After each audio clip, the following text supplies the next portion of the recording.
இப்போ 3 கட்சியுமே வெற்றி பெறலன்னு உண்மை.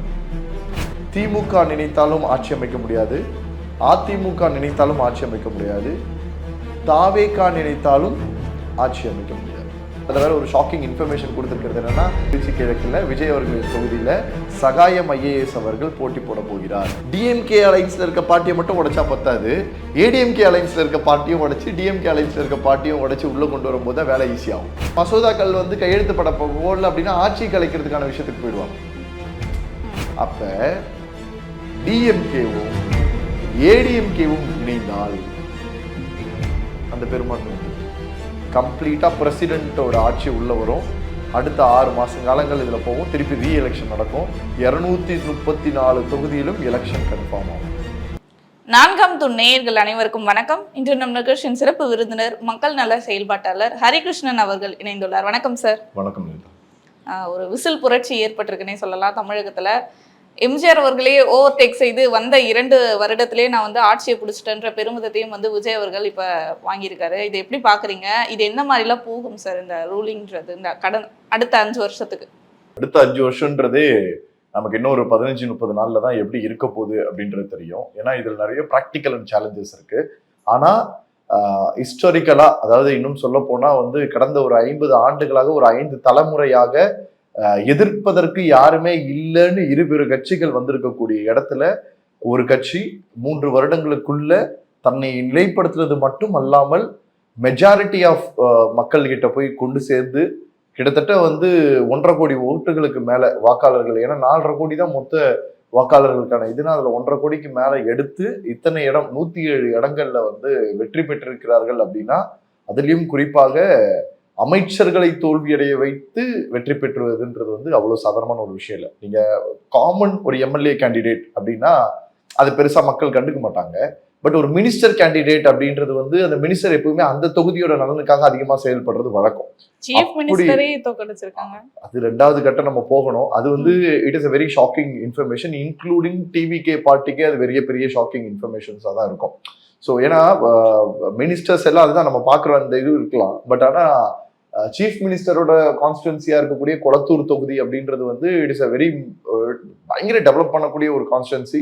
நிறைய திட்டங்கள் அங்கே கொண்டு போய் சேர்த்திருக்காங்க, நிறைய விஷயங்களை பண்ணியிருக்காங்க. அப்படி இருக்கும்போது ஒரு அந்த வேட்பாளரின் பெயர் கூட பல பேருக்கு தெரியுமான்னு தெரியாது. ஆனால் விஜய் என்ற அந்த ஒரு முகத்தினால இத்தனை ஓட்டுகள் அந்த ஊர்ல கிடைச்சிருக்கு அப்படின்னா இது வந்து அதான் சொல்றேன், இதுதான் வெற்றி.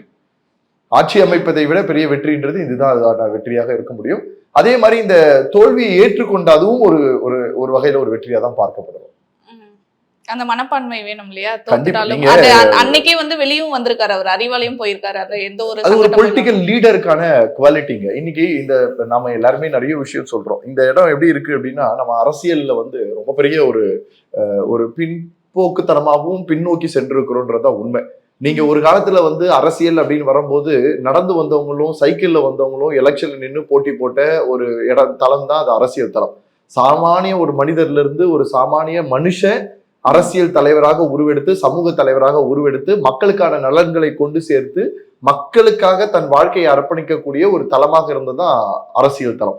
இன்னும் ரொம்ப சிம்பிளா சொல்லணும்னா இன்னைக்கு நம்ம சோசியல் ஒர்க்கர்ஸ்ன்னு சொல்றோம், சமூக சேவையாளர்கள்னு சொல்றோம், தன்னார்வலர்கள்னு சொல்றோம் இல்லையா?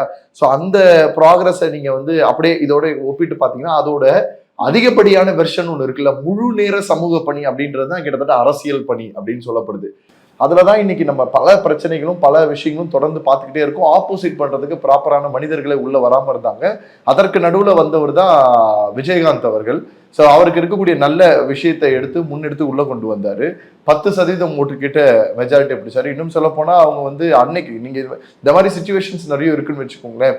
இன்னைக்கு நாம திமுகவை பார்க்கக்கூடிய அதே திமுக வந்து மிகவும் சொற்பமான எதிர்கட்சி அந்தஸ்து கூட இல்லாத அளவுக்கு ஓட்டுகளை பெற்று வந்ததும் நமக்கு தெரியும். எதிர்கட்சியாக கூட ஆக முடியாத அளவுக்கு நடந்தது தெரியும். அதுதான் வந்து விஜயகாந்த் சார் வந்து ஆப்போசிட் பார்ட்டி லீடரா வந்தது. அப்போ வந்து பாத்தீங்கன்னா ஏடிஎம்கேவோட டிஎம்டிகே கூட்டணி போட்டு அந்த தேர்வினை எதிர்கொண்டு கூட்டணி போட்டிருந்த அந்த இடம் ஜெயிச்சிச்சு.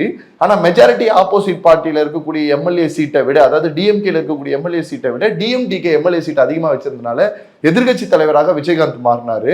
அப்பதான் விஜயகாந்த் அவர்களுக்கும் ஏடிஎம்கேக்கும் நடந்த கான்வர்சேஷன் அதெல்லாம் நம்ம நிறைய பார்த்திருப்போம். அதெல்லாம் அதுலதான் ஒரு பெரிய வார் கிரியேட் ஆச்சு. அதுக்கப்புறம் திருப்பி பிரிஞ்சு வந்தாங்க, நிறைய மாற்றங்கள் உருவாச்சு. அதுக்கப்புறமா திருப்பி வந்து டிஎம்கேவா ஏடிஎம்கேவா, இதை தவிர்த்து வேற யாருமே உள்ள வர முடியாத அளவுக்கு ஒரு பெரிய ஒரு ப்ராக்ரஸிவ் செட்லைனை உள்ள கிரியேட் பண்ணி வச்சாங்க. அப்ப ரஜினி சாரோட என்ட்ரி வந்தது. ரஜினி சாரோட என்ட்ரி இது ரெண்டுத்தையுமே பெருசா உடைக்கும்னு இப்ப நாம பேசுற எல்லாமே அன்னைக்கு பேசினாங்க. ஆனா அன்பார்ச்சுனேட்லி வந்து அவரோட பொலிட்டிக்கல் வந்து அப்படியே பேக்வேர்ட் ஆச்சு. கமல்ஹாசன் அவர்கள் உள்ள வரும்போதும் சேம் ஏதாவது ஒரு சின்ன சேஞ்சஸ் கிரியேட் ஆகுமான்னு பார்த்தாங்க. அந்த மாதிரி தான் பெரிய விளம்பரங்கள், அந்த டிவியை உடைக்கிறது, அந்த மைக்கை தூக்கி போடுறது, இந்த மாதிரி நிறைய விஷயங்கள் நம்ம பார்த்தோம். ஆனா அதுவும் கடைசியை பார்த்தா அந்த இடத்தோடய போய் சேர்ற மாதிரி ஆச்சு. கடைசியில பார்த்தா எதிர்க்கு நிற்பதற்கு ஒரு தளத்துல ஒரு யாருமே இல்லவே இல்லை அப்படின்ற ஒரு இடத்துலதான் திரு விஜய் அவர்கள் உள்ள நுழைகிறாரு. ஸோ அப்படி நுழையும் போதே ஆரம்பிக்கும் போது அவருடைய எதிர்ப்பலை என்னவா இருந்ததுன்னா பிஜேபியோட ஒரு டீம் அப்படின்னு தான் விஜய் அவர்களை ப்ரொஜெக்ஷன் பண்றாங்க.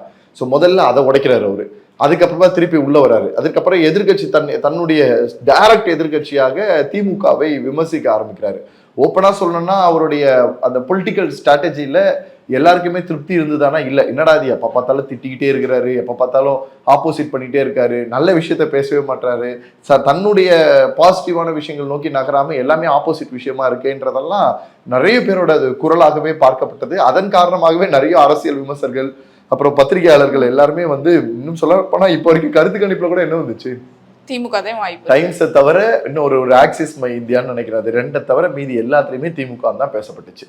அப்ப அந்த அளவுக்கு வந்து ஒட்டுமொத்தமா அரசியல் சார்ந்து சுத்திக்கிட்டு இருக்கக்கூடிய ஒரு மக்கள்னு ஒண்ணு இருக்குல்ல, அந்த எல்லா மக்களுமே விஜய் தோற்கடிக்கப்படுவார் அப்படின்ற ஒரே ஒரு கருத்து நிலையை தான் வச்சுட்டு இருந்தாங்க. ஆனா இன்னைக்கு மக்களுடைய இது அந்த கருத்து இருக்குல்ல, இதுதான் 50 வருஷமா ஆண்டது. அந்த நடுப்பட்ட இடத்துல மக்களை நம்ப வைக்கிற அந்த ஒரு டீம் இருந்தது இல்லையா, அதைத்தான் எல்லாரும் கேட்டுட்டு இருந்தாங்க. ஆனா அதை மொத்தமாவே பாம்பிளாஸ்ட் பண்ணி தகர்த்தா மாதிரி இந்த காதுக்குள்ள அது வாங்கவே விடாத அளவிற்கு மக்களுடைய எழுச்சியை வந்து திரு விஜய் அவர்கள் உருவாக்கி இருக்கிறார் அப்படின்றது இது இன்னும் 200-300 ஆண்டுகள் அரசியல் வாழ்வில் பேசப்படுகிற ஒரு மிகப்பெரிய செயலாக இருக்கும். அண்ட் இந்த கேட்டு இனிமே நிறைய செலிபிரிட்டிஸை உள்ள கொண்டு வரும், cinema celebrities, actors and celebrities. ஏன்னா நடிகர்ல இருந்து உள்ள வர யாருமே அவ்வளவு சீக்கிரத்துல ஜெயிச்சிட முடியாது. எம்ஜிஆருக்கு அப்புறமான் இருக்க அந்த ஒரு பேர் இருக்குல்ல, நீங்க எம்ஜிஆரையே உடைத்தெறிகிற அளவுக்கு ஒரு பெரிய ஒரு மாற்றத்தை வந்து விஜய் உருவாக்கி இருக்கிறார் அப்படின்னு நம்ம பேசுறோம். அப்படின்னா அப்ப யார் வந்தாலும் எனக்கு மக்கள் ஆதரவு தெரிவிப்பாங்கன்னு உள்ள வரதுக்கு நிறைய பேர் வர்றதுக்கான கேட் ஓப்பன் ஆயிருதுன்னு அர்த்தம். அப்ப இது மூட நம்பிக்கையா கூட நம்ம சொல்லலாமா? மூட நம்பிக்கை இல்ல, மக்கள் மேல தன்னுடைய இது மூலியமா அதாவது நாம போய் சேர்ந்துருப்போம் இல்லையா. நீங்க மக்களை பொறுத்த வரைக்கும்ங்க தன்னுடைய கட்சி நாம ஓட்டு போடக்கூடிய எம்எல்ஏ கூட யாரும் தெரியாது. நீங்க டிவிகேவோட எம்எல்ஏ நிறைய பேருக்கு தெரியாது. பட் ஆனா நீங்க டிஎம்கே ஏடிஎம்கே மாதிரி பெரிய பிரதான கட்சியோட எம்எல்ஏ பேர் கூட பல பேருக்கு தெரியாது. ஆனா சின்ன குழந்தையா ஒரு 2 வயசு பேச ஆரம்பிக்கிற குழந்தையில இருந்து இறக்க போறவங்க வரைக்கும் விஜய் அப்படின்ற ஒரு பெயர், ஏன்னா அது நடிகர் அப்படின்ற ஒரு காரணத்தினால தெரியும்.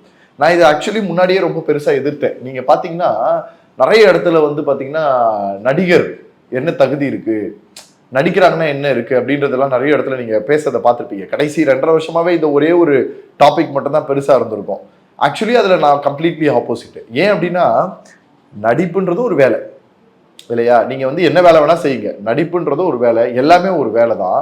ஆனா அந்த இதுல இருந்து வெளியில வரக்கூடிய அந்த ஒரு மனிதர் இந்த சமூகத்திற்கான மனிதனா இருக்கிறாரா இல்லையான்றதான் இங்க கேள்வி. இந்த இடத்துல விஜய் அதை வந்து பூர்த்தி செய்வாரா மாட்டாரா அப்படின்ற விஷயங்கள் தான் இங்க ஒரு பெரிய ஒரு ஓட்டமாக இருந்தது. ஆனா அது இப்ப மக்களுடைய பெரிய அன்புகளை பெற்று இருக்கிறாருன்னு பார்க்கும்பொழுது அப்ப அவருக்கு ரெஸ்பான்சிபிலிட்டிஸ் அதிகமா இருக்குன்னு அர்த்தம். இப்பதான் ஆட்டமே ஆரம்பம். ஏன் அப்படின்னா இப்ப 3 கட்சியுமே வெற்றி பெறலன்னு உண்மை, நிதர்சனமான உண்மையை நீங்க பாத்தீங்கன்னா திமுக நினைத்தாலும் ஆட்சி அமைக்க முடியாது, அதிமுக நினைத்தாலும் ஆட்சி அமைக்க முடியாது, தாவேகா நினைத்தாலும் ஆட்சி அமைக்க முடியாது. இப்ப அந்த இடத்துல தான் நம்ம இருக்கிறோம். அப்ப இப்ப இதோட அடுத்த கட்டத்தை நோக்கி நகரணும். இப்ப என்ன செய்ய போறாங்க, எப்படி செய்ய போறாங்க அப்படின்றதுதான் கேள்விக்குறி. ஒரே வழி கூட்டணி தான். நம்ம இதுக்கு ஒரு 3 விஷயத்துல சொல்லலாம். முதல்ல தொங்கு சட்டசபை பேசியிருப்பாங்க, ஹங் அசம்பிளி பேசியிருப்பாங்க. இந்த ஹங் அசம்பிளி அப்படின்றது வந்து எப்படின்னா, அதான் இப்ப மெஜாரிட்டி யாருக்கிட்டையுமே இல்லாதனால மெஜாரிட்டியா இருக்கிற பீப்புள்லாம் சேர்ந்து மெஜாரிட்டியை கிரியேட் பண்றது தான் ஹங் அசம்பிளின்னு சொல்லுவாங்க. அதாவது நீங்க வந்து எனக்கு ஆப்போசிட் பர்சன் தான், ஆனா என் கூட நீங்க நிக்கலாம். இப்ப விஜய் அவர்கள் நினைச்சாருன்னா இருக்கக்கூடிய 108 107 எம்எல்ஏக்கள் வச்சு, ஏன்னா இப்ப நீங்க அந்த திருச்சி வேற உங்களுக்கு திருப்பி ரீஎலெக்ஷன் நடக்க வைக்கிறதுனால நீங்க அதுல வந்து ஒன்று நீங்க கட் பண்ணிடுறீங்க. அது வந்து இதுல நீங்க இப்ப சேர்க்கவே முடியாது, கணக்கிலே வராது இப்போதைக்கு பாத்தீங்கன்னா. அதில் ஜெயிக்கிற வரைக்கும் அடுத்த இது போட்டு எலெக்ஷன் ஜெயிச்சிருவாங்க, அது வேற விஷயம். அதுல வேற ஒரு ஷாக்கிங் இன்ஃபர்மேஷன் கொடுத்துருக்கிறது என்னன்னா, சகாயம் ஐஏஎஸ் அவர்கள் போட்டி போட போகிறார் அப்படின்னு ஒரு திருச்சி கிழக்குல விஜய் அவர்களின் தொகுதியில. ஏன்னா கிட்டத்தட்ட ஒரு 2 வருஷமாக சகாயம் அவர்களை உள்ள கொண்டு வரணும்னு நினைச்சிட்டு இருக்காங்க. இது ஒரு பெரிய போல்டு மூவா நான் பாக்குறேன். ஏன் அப்படின்னா, பொதுவாகவே ஆட்சியில ஒரு மிகப்பெரிய மெஜாரிட்டியை காட்டக்கூடிய ஒரு நபர் ஒரு அகங்காரத்தோட செயல்படலாம் அப்படின்றத நம்ம நிறைய இடத்துல பார்ப்போம். பட் ஆனா அதற்குள்ள வந்ததுக்கு அப்புறமா கூட சமூக சிந்தனையோட ஊழலற்ற நிர்வாகத்தை உருவாக்கக்கூடிய ஒரு மனுஷனை உள்ள கொண்டு வரணும்னு நீங்க நினைச்சிட்டீங்கன்னா, அப்போ உங்களதுல இருக்கக்கூடிய ஊழல்ல இருந்து மற்ற பிரச்சனைகள்ல இருந்து எல்லாத்துக்குமே அவர் ஆப்போசிட்டா நிப்பாருன்னு தெரிஞ்சு உள்ள கூப்பிட ரெடியா இருக்கிறீங்கன்றது அர்த்தம். நடக்குதோ நடக்கலையோ. அப்ப அந்த மாதிரி மனிதர்கள் உள்ள கொண்டு வரீங்க அப்படின்னா அது வந்து மிகப்பெரிய ஒரு பவர்ஃபுல்லான ஒரு பிளேவா இருக்கும். அடுத்த 5 வருஷத்துல நிறைய மாற்றங்களை 100% நீங்க நம்பலாம். ஏன்னா அட்மினிஸ்ட்ரேட்டிவ் ஆஃபீஸரா இருந்த ஒரு நபர் அரசு அதிகாரிகள்ல இருக்க மட்டும் இல்லாமல் பொலிட்டிக்கலி இருந்தவங்களை மட்டும் நேருக்கு நேராக எதிர்த்த ஒரு மனிதர். அண்ட் மோர் ஓவர் வந்து மக்களின் செல்வாக்குகளை பெற்ற, இளைஞர்களின் செல்வாக்குகளை பெற்ற, ஒரு சமூக ஆர்வலர்களின் செல்வாக்கை பெற்ற ஒரு நபர் இந்த திருச்சி கிழக்கு தொகுதியில விஜய் அவர்கள் தொகுதியில ஒருவேளை நின்று ஜெயிச்சு உள்ள வந்து அவர் ஒரு அமைச்சராகவோ அல்லது ஒரு மிக முக்கியமான பொறுப்புலையோ உள்ள வந்தாருன்னா it is a biggest revolution for Tamil Nadu. So அது வந்து ஒரு பக்கம். ரெண்டாவது, இப்போ இந்த எலெக்ஷனோட ப்ராசஸ், இப்போ ஃபார் எக்ஸாம்பிள் வந்து வந்திருக்கக்கூடிய தகவல் பொறுத்த வரைக்கும் தாவேகா சார்பில் ஆளுநர் அவர்களுக்கு இமெயில் மூலியமாக கடிதம் செல்லப்பட்டிருக்கிறது. ஏன்னா எங்களை வந்து ஆட்சிக்காக நீங்க அழைங்க அப்படின்னு சொல்லிட்டுன்னு. அண்ட் பெரும்பான்மையை 15 நாட்களுக்குள்ள நான் நிரூபிக்கிறேன்றதும் அதுல ஸ்டேட் பண்ணியிருக்கதா சொல்றாங்க. அப்ப திரு விஜய் அவர்களுக்கு வந்து ஃபுல் கான்ஃபிடன்ட் இருக்குன்னு அர்த்தம். அப்ப அந்த 15 பேர் உள்ள கொண்டு வர போறாங்கன்னு வச்சுப்போம். ஏன்னா சேஃபுக்கு நமக்கு எக்ஸ்ட்ரா ஒரு 3-4 பேர் இருக்கிறது வேணும். எப்ப வேணாலும் எங்க வேணாலும் யார் வேணாலும் யாரை தட்டி தூக்குவான்னு நமக்கு தெரியாது. அப்ப அதுக்கான பேச்சுவார்த்தையை அவங்க ஆல்ரெடி ஸ்டார்ட் பண்ணிட்டாங்க அப்படின்னு நம்ம பார்க்கலாம். இப்போதைக்கு மெஜாரிட்டி ஆஃப் பீப்புள் அப்படின்னு பாத்தீங்கன்னா உங்களுக்கு வந்து காங்கிரஸ் கிட்ட 5 சீட் இருக்கு. இல்ல விஷயம் என்ன அப்படின்னா, டிஎம்கே அலைன்ஸ்ல இருக்க பார்ட்டியை மட்டும் உடைச்சா பத்தாது, ஏடிஎம்கே அலைன்ஸ்ல இருக்க பார்ட்டியும் உடைச்சு டிஎம்கே அலைன்ஸ்ல இருக்க பார்ட்டியும் உடைச்சு உள்ள கொண்டு வரும்போது தான் வேலை ஈஸி ஆகும். ஒரு எக்ஸாம்பிளுக்கு சொன்னா, நீங்க டிஎம்கே அலைன்ஸ்ல காங்கிரஸ் கிட்ட 5 சீட் இருக்கு, ஏடிஎம்கே அலைன்ஸ்ல பாட்டாளி மக்கள் கட்சி கிட்ட 4 சீட் இருக்கு. ஸோ இது ரெண்டும் உள்ள கூப்பிட்டீங்கன்னா 9 சீட் ஆச்சு இல்லையா? அதே மாதிரி உங்களுக்கு கம்யூனிஸ்ட் அவங்க சைட்ல இருந்து நீங்க 2 அப்படி நீங்க சூஸ் பண்ணி எடுத்தா தான் உங்களுக்கு மெஜாரிட்டி கிடைக்கும். அப்ப நீங்க 2 கட்சியில இருந்துமே உடைக்கணும். But it is a very easiest process. ஏன்னா ஆல்ரெடி ஆட்சியிலும் அதிகாரத்திலும் பங்குன்ற நிலைப்பாடு முன்னாடி சொல்லியிருந்தாங்க. இப்பவும் அதே நிலைப்பாடுல அவர்கள் இருக்கிறார்களே. ஆனால் ஒன்றும் இல்லை, காங்கிரஸ் கூட்டணி வந்தா ஒரு மினிஸ்டர், பாட்டாளி மக்கள் கட்சி கூட்டணிக்கு வந்தா ஒரு மினிஸ்டர், சிபிஎம்ஓ சிபிஐல இருந்து ஒரு மினிஸ்டர் ஒரு கூட்டணி வந்தா ஒரு மினிஸ்டர். அப்படின்னா ஒரு 4ல இருந்து 5 மினிஸ்டரை கூட்டணி கட்சிகளுக்கு ஒதுக்க வர மாதிரி இருக்கும். அப்படி ஒதுக்குனாங்கன்னா 100% அடுத்த 5 ஆண்டுகள் டிவிகேவை அசைச்சு கூட பார்க்க முடியாத அளவுக்கு ஒரு மிகப்பெரிய கூட்டணி உருவாகும். பொதுவாக சொல்லணும்னா எனக்கு தெரிஞ்சு மதிமுக அண்ட் விடுதலை சிறுத்தைகள் கட்சி கூட ஓரளவுக்கு பாசிட்டிவான விஷயங்கள் எல்லாம் ரிசல்ட் வரதுக்கு முன்னாடியே அவங்க டெக்ளேர் பண்ணும்போதே நமக்கு நிறைய விஷயங்கள் தெரிய ஆரம்பிச்சதுன்னு நினைக்கிறேன். ப்ராபபிளி அது மூலயமா அவங்க ஆட்சி அமைக்கலாம். இப்படி இப்போ நடந்தா ஒன்று. ஒருவேளை இதை யாருமே அவங்க சேர்க்கல, இல்லை இவங்க யாருமே வரல, ஏதோ ஒரு இடத்துல வந்து இது பண்றாங்கன்னா அப்ப பெரும்பான்மையை நிரூபிக்க வேண்டியது இருக்கும். மாற்றுக் கட்சியினர் விஜய் அவர்களை தாரசீகமாக ஏற்றுக்கொள்ள வேண்டியிருக்கும். அதாவது மக்கள் இப்போ ஓட்டு போட்ட மாதிரி 234 தொகுதியில இருந்தும் சேர்த்து மொத்தமா ஒரு 118 மெஜாரிட்டியா விஜய் அவர்களே சிஎம்மா இருக்கலான்ற ஒரு ஓட்டு வந்து இவர்களுக்குள்ள அதை கம்யூனிகேஷன் சொல்லுவாங்க. அதுல வந்து ஒன்று அவர் வரணும். அப்படி வரல அப்படின்னாலும் அவரால் ஆட்சி அமைக்க முடியும், பிரச்சனை கிடையாது. ஆனா பிரச்சனை என்னன்னா, எந்த ஒரு அனௌன்ஸ்மெண்ட் அவர் இது வரைக்கும் பண்ண எந்த அனௌன்ஸ்மெண்ட்டையுமே அவரால் நிறைவேற்ற முடியாமல் போய்விடும். 2500 ரூபா கொடுக்குறேன்னு சொன்னாங்களா, இந்த 2500 ரூபா கொடுக்கணும் அப்படின்னா மசோதாவை வந்து நீங்க பாஸ் பண்ணி வெளியில கொண்டு வரணும். அதற்கு 234 தொகுதினா மொத்தம் 118 பேராவது ஓகேன்னு கையெழுத்து போடணும். அப்ப இவர்கள் சைடில் இருக்கக்கூடிய 107 பேர் போக கூட்டணியே வரலனா கூட கூட்டணி இல்லாதவர்களை 11 பேர் கையெழுத்து போடணும். அப்படி கையெழுத்து போடலைன்னா அது கிடையாது. அந்த மாதிரி ஒவ்வொரு அனௌன்ஸ்மெண்ட் பண்ணியிருக்காங்க இல்லையா, இந்த டெவலப்மெண்ட் தமிழ்நாடோட டெவலப்மெண்ட் வாக்குறுதிகள் இருக்கு இல்லையா, இது எதை நீங்கள் கிரியேட் பண்ணணும்னாலும் இது எல்லாரோட மெஜாரிட்டி பீப்புளோட இது வேணும். அப்போ நீங்கள் ஒவ்வொருத்தரையும் போய் டிபெண்ட் பண்ண வேண்டியது இருக்கும், ஒவ்வொருத்தர்கிட்டையும் நீங்கள் வந்து கெஞ்ச வேண்டியது இருக்கும், ஒவ்வொருத்தர்கிட்டையும் நீங்கள் உங்களோட பக்கம் வந்து திசை திருப்ப வேண்டியது இருக்கும். இது ஒரு மிகப்பெரிய பிரச்சனையை உருவாக்கும். ஏன்னா இது எப்படின்னா இன்னைக்கா நாளைக்கா அப்படின்னு தெரியாத மாதிரி தனித்து ஆட்சியை பிடிக்க முடியாத சூழ்நிலை, அந்த மாதிரி ஒரு சூழ்நிலை. அது தனித்துன்னு கூட சொல்ல முடியாது. என்ன சொல்றதுன்னா இன்னைக்கு காலையில நான் சிஎம், நாளைக்கு காலையில நான் சிஎம்மா இருப்பேனான்னு தெரியாதுன்ற மாதிரி இருக்கும். எப்ப வேணாலும் என்ன வேணாலும் நடக்கலான்ற மாதிரி இருக்கும். நீங்க மசோதாக்கள் வந்து கையெழுத்துப்பட போடல அப்படின்னா ஆட்சி கலைக்கிறதுக்கான விஷயத்துக்கு போயிடுவாங்க. மசோதாக்கு கையெழுத்து போடுறது எப்படி 118 பேர் பெரும்பான்மை தேவையோ ஆட்சி கலைக்கிறதுக்கு 118 பேரோட பெரும்பான்மை போதுமே. அப்ப டிஎம்கேவும் ஏடிஎம்கேவும் இணைந்தால் அந்த பெரும்பான்மை வந்துடுது. அப்ப அது அப்படியே விஜய்க்கு எதிராக மாறலாம் அப்படின்னா அது இன்னும் மிகப்பெரிய ஹிஸ்டரிக்கலான விஷயமா மாறப்படும். இன்னொரு ஆச்சரியம் என்ன அப்படின்னா டிஎம்கேவும் ஏடிஎம்கேவும் ஒன்னா கூட்டணி சேர்ந்து ஆட்சி அமைக்கணும்னு முடிவு பண்ணிட்டாங்கனாலும் ஒண்ணும் பண்ண முடியாது. ஆச்சரியப்பட ஒண்ணுமே இல்லையே. அவ்வளவுதான். நீங்க சொன்ன மாதிரி தாய் கழகம் இரண்டும் ஒன்றாகி விட்டது. அவ்வளவுதான். தாய் கழகம்னா என்ன? இப்ப நீங்க இப்ப ஓபிஎஸ் அவர்கள் கிட்ட கேள்வி கேட்கிறாங்க. ஏன்னா அது வந்து பெரிய ஷாக்கிங் இன்ஃபர்மேஷன் இல்லையா. ஓபிஎஸ் அவர்கள் வந்து ஏடிஎம்கே சைட்லேருந்து டிஎம்கே போகும்போது அம்மான்னு சொல்லி அம்மாக்காக இருந்தாங்க, சிஎம்மா இருந்தார், அந்த சமாதியில் போய் இருந்தார், அங்கே உட்காஞ்சாரு இங்கே உட்காஞ்சாரு, அம்மா முழுவதுமாக எதிர்த்து நின்று திமுகவிடவே போய் சேரும்போது அவர் ஒரே வார்த்தை தான் சொன்னார், திமுகவிலிருந்து இன்னும் நிறைய விஷயங்கள் நல் விஷயங்களை மக்களுக்காக செய்யணும்னு உருவாக்கப்பட்டது தான் அதிமுகவாக இருந்தது. ஆனால் அந்த அதிமுக இப்போது அந்த பாதையில் செல்லவில்லை, அதற்கான சரியான தலைமைத்துவம் தேவைப்படுது அப்படின்ற போது அதோட தாய் கழகம் அந்த தலைமைத்துவத்தில் நல்லபடியா இருக்குன்ற பட்சத்தில் நான் செய்யறத தப்பு இல்லைன்னு சொல்லி மாற்றி முடிச்சார்ல. அதே மாதிரி அதிமுக சொல்லாதுன்றது என்ன நிச்சயம்? அதிமுக என்ன சொல்லணும்னா, ஏன்னா நீங்க நல்லா பாருங்க, யூஸ்வலி டிஎம்கேக்கு கொடுக்குற மினிஸ்டர்ஸ்ல கிட்டத்தட்ட 60% மினிஸ்டர்ஸ் இப்ப எம்எல்ஏவே இல்லை இல்லையா. ஏடிஎம்கேல நீங்க மினிஸ்டர்ஸா கொடுக்கக்கூடிய மினிஸ்டர்ஸ்ல 50% மேல 60% மேல இப்ப எம்எல்ஏவே இல்லை. அப்ப மொத்தமா இருக்கக்கூடிய மினிஸ்டர்ஸா இருக்கக்கூடிய கவுண்ட்ல இங்க இருந்து 50% இங்க இருந்து 50% எடுத்துக்கிட்டாங்கன்னா நீங்க நினைக்கிறத விட பெரிய ஒரு டிஎம்கே ஏடிஎம்கே போட்டியை தாண்டி டிஎம்கே ஏடிஎம்கே வெர்சஸ் டிவிகேவா மாறிடும். ஆஃப் கோர்ஸ் நேத்துக்கு இன்டர்வல் முடிஞ்ச மாதிரி கதை. இனிமே தான் செகண்ட் ஹாஃபோட கிளைமாக்ஸ் என்ன நடக்க போகுது அப்படின்ற ஒரு ப்ராசஸ்க்குள்ள போகும். பட் ஆனா அதை அதிமுக ஒத்துக்க கூட தயாரா இருப்பாங்க. ஏன்னா அதிமுகவை பொறுத்த வரைக்கும் எனக்கு 2 ஆண்டு முதலமைச்சர் பதவியில இருந்தா போதுன்ற எண்ணத்தை தான் இருக்காங்க. ஆனா திமுக சைட்ல திமுகவோட தலைவராக இருக்கக்கூடிய மு.க. ஸ்டாலின் அவர்கள் அந்த சட்டமன்ற உறுப்பினராக இல்லாததுனால அவர் முதலமைச்சரான வேட்பாளராக அறிவிக்கப்பட முடியாது. அப்ப உதயநிதி அவர்கள் தான் அந்த இடத்துக்கு வர முடியும். ஒருவேளை திருச்சி கிழக்குல முதலமைச்சர் மு.க. ஸ்டாலின் அவர்கள் போட்டிட்டு அங்க வெற்றி பெற்றாலும் இல்ல அங்க இருக்கக்கூடிய இடத்துல வந்து அதை பண்ணுவாங்களா அப்படின்னு எனக்கு தெரியல. அந்த மாதிரி ஒரு ப்ராசஸ்க்குள்ள போக மாட்டாங்க. ஏன்னா it is a biggest risk. ஏன்னா ஏற்கனவே குளத்தூரோட ப்ராசஸ் நம்ம எல்லாருக்குமே தெரியும். அண்ட் திருச்சி கிழக்குல உங்களுக்கு ஆல்ரெடி மெஜாரிட்டி ஆஃப் ஓட்டு வந்து ரொம்ப அதிகமாக தான் ஜெயிச்சிருக்கிறது அப்படின்றதுனால நீங்க அப்படி எவ்வளவு குறைக்க முடியும் உங்களால? ஒரு 10,000 ஓட்டு தான் குறைக்க முடியும் உங்களால, அதுக்கு மேல குறைக்க முடியாது. கம்ப்ளீட்டா பிரசிடென்ட்டோட ஆட்சி உள்ள வரும். அடுத்த 6 மாச காலங்கள் இதுல போகும். திருப்பி ரீ எலெக்ஷன் நடக்கும். 234 தொகுதியிலும் எலெக்ஷன் கன்ஃபார்ம் ஆகும்.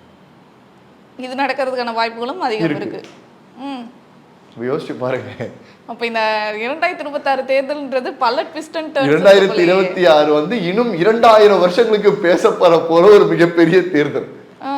இது வந்து ஏத்துக்கவே முடியல சார். ஏன்னா ஸ்டாலின் அவர்கள் தோத்ததே வந்து இன்னும் நமக்கு பிடிக்கவே இல்லை, திமுக கட்சியிலே இல்ல, அவங்களால கூட அது ஏத்துக்க முடியாத ஒன்னாகத்தான் அது இருந்தது. ஏன்னா என்னடா அது, அதாவது நிறைய சொல்லிட்டு இருப்பாங்க டிஎம்கே வந்து நிறைய கள்ள ஓட்டு போடும், நிறைய வாக்கு மையங்களை வந்து அவங்களோட கைவகப்படுத்துவாங்க, அவங்களுடைய இடத்த வந்து அவங்க காட்டுவாங்க, அவங்க ஒரு எப்படி இருந்தாங்களோ ஒரு காலத்துல எப்படி நடந்துட்டு இருந்ததோ அது எல்லாம் நடக்கும். ஏன்னா நமக்கு நல்லா தெரியும் கள்ள ஓட்டு எவ்வளவு ஓட்டுலாம் ஒரு காலத்துல வந்து போலாகி தான் நிறைய பார்ட்டிஸ் வின் ஆச்சு அப்படின்றது தெரியும்.